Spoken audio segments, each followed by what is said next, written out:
आज चाहिँ दिदीसँग current challenge गर्दा यसरी हारियो। So hello guys, welcome back to my next blog. अनि के छ हाल खबर? आई होप सन्चै हुनुहुन्छ होला। डेली ब्लगिङको डे 14 ब्लगमा स्वागत छ।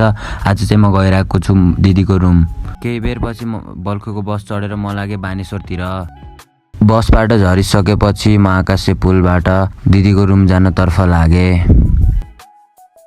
A few moments later. केही बेरपछि दिदीको रुम गएको त दिदीको रुममा दिदी नै हुनुहुन्थेन क्या गाइस। दिदी बाहिर जानुभएको थियो, त्यही भएर।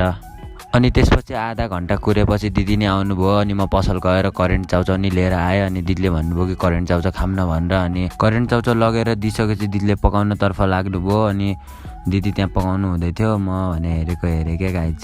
त्यसपछि दिदीले र मैले करेन्ट च्यालेन्ज गऱ्यौँ र दिदीसँग म जित्छु भनेर जित्न खोजेको त जित्नै नसकिदिरहेको गाइज। दिदीले खाइदिरहेको कति चाँडो क्या।